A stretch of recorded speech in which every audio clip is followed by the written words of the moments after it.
മാത്രം ആശ്രയിച്ചു കഴിയുന്ന വളരെ പാവങ്ങളായ ആളുകൾ ഇന്നും കേരളത്തിലുണ്ട് എന്ന് നമുക്ക് വിസ്മരിക്കാൻ കഴിയില്ല. അങ്ങനത്തെ ഒരു സന്ദർഭത്തിൽ കൂടിയാണ് ഈ സമരത്തിന്റെ പ്രാധാന്യം നമ്മൾ കാണുന്നത്.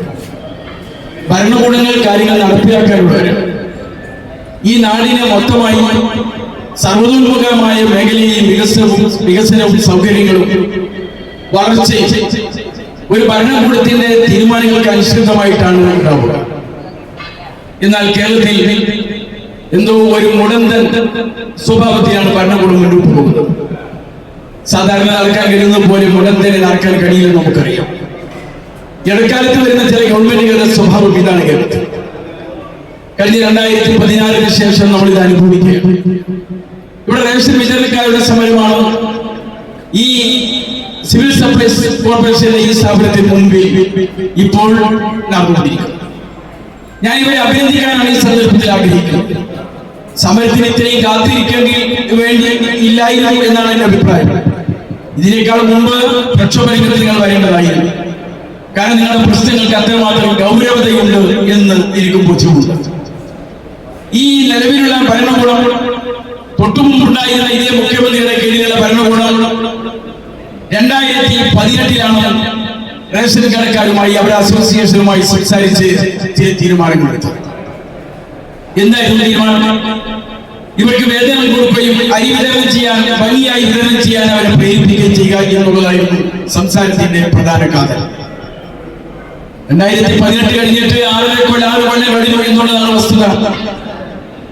അത് 10,000 രൂപ ഇവർക്ക് കമ്മീഷനായി കൊടുക്കാമെന്ന് ഏത് ചെറിയ റേഷൻ കടകൾക്കും 10,000 ചുരുങ്ങിയത് ലഭ്യമാക്കുക എന്ന വാക്കാൽ കരാറുണ്ടായി. അത് കടലാസിൽ എഴുതി പകർത്തി ഒപ്പിട്ട് കരാർ ചെയ്യാൻ 6 മാസത്തെ സമയം വെച്ചു. 6 മാസം. സ്വാഭാവികമാണ്, ഭരണകൂടങ്ങൾക്ക് സമയം വേണ്ടി വരും, കൂടുതൽ ആലോചനകൾ വേണ്ടി വരും, അതിന് സംവിധാനങ്ങൾ ഒരുക്കേണ്ടി വരും. എന്നാൽ 6 മാസം കഴിഞ്ഞിട്ട് അതിന്റെ 10 ഇരട്ടി സമയം കഴിഞ്ഞു എന്നുള്ളതാണ് വസ്തുത. 6 മാസത്തിന്റെ സ്ഥാനത്ത് ഇന്ന് 12 ഇരട്ടി കഴിഞ്ഞിട്ടാണ്, 6 വർഷം കഴിഞ്ഞിട്ടാണ്. 6 മാസത്തിന് പകരം 6 വർഷം 72 മാസം പിന്നിട്ടു. 72 മാസം പിന്നിട്ടതിന് ശേഷമാണ് ഈ പ്രക്ഷോഭകാരികൾ ഇവിടെ എത്തിയിട്ടുള്ളത്. നിങ്ങൾ നോക്കേണ്ടതുണ്ട്. ആ 10,000 രൂപ തന്നെ കടലാസിൽ എഴുതി കരാറാക്കി കൊടുക്കാൻ ഇതുവരെ ഭരണകൂടത്തിന് കഴിഞ്ഞിട്ടില്ല. ഈ സർക്കാരിന്റെ മുടന്തൽ എത്ര അളവിലാണ് എന്ന് കാണാൻ ഇത് തന്നെ മതിയായ ഉദാഹരണമാണ്. കുടുംബമുണ്ട്, കുട്ടികളുണ്ട്. കണ്ണു തുറക്കൂ സർക്കാരേ, കണ്ണു തുറക്കൂ സർക്കാരേ, ഇടതുപക്ഷ സർക്കാരേ, ഇടതുപക്ഷ സർക്കാരേ.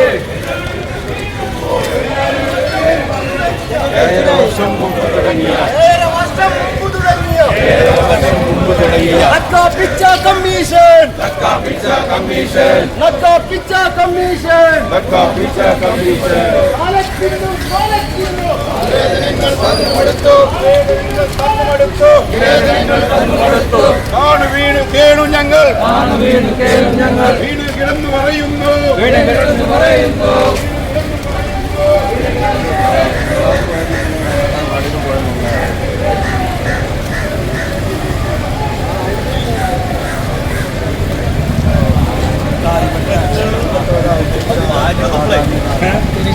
ആൾക്കാരെ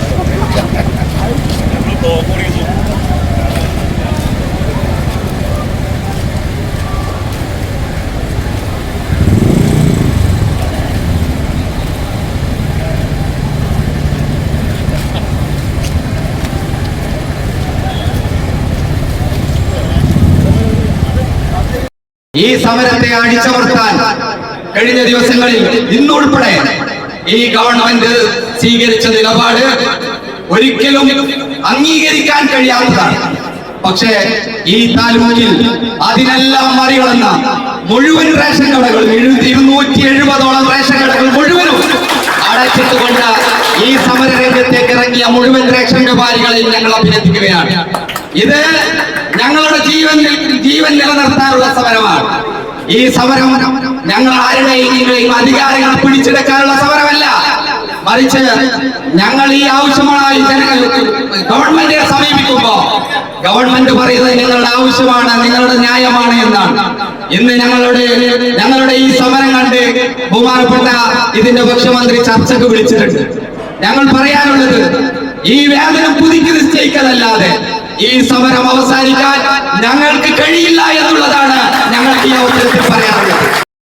മാർക്സിസ്റ്റ് പാർട്ടിയുടെ ഏറ്റവും ഉയർന്ന MLA പ്രിയങ്കരനായ സ്റ്റീഫൻ MLA അവர்களാണ് അതിന്റെ കൺവീനർ സ്ഥാനത്തും. അതുപോലെ തന്നെ ഈ ഇടതുപക്ഷവുമായി ബന്ധപ്പെട്ട ഭാരവാഹികളാണ് അതിന്റെ ബാക്കി ഭാരവാഹികളെല്ലാം. ഓരോ തലത്തിൽ നോക്കുമ്പോൾ ഇതിന്റെ കാരണം ഇത് രാഷ്ട്രീയ സംഘടനയില്ല. ഈ ജാഥയിൽ അണിനിരന്നവരിൽ ധാരാളം വിവിധ സംഘടനകളിൽ ഉൾപ്പെട്ടവരാണ്. ഒരു സംഘടന എന്നുള്ള നിലയിൽ ഗവൺമെന്റിനെതിരിലോ മന്ത്രിക്കെതിരിലോ ഉള്ള ഒരു സമരമല്ല. കുട്ടികളുണ്ട്, കുട്ടികളുണ്ട്. കണ്ണു തുറക്കൂ സർക്കാരേ, കണ്ണു തുറക്കൂ സർക്കാരേ, ഇടതുപക്ഷ സർക്കാരേ, ഇടതുപക്ഷ സർക്കാരേ.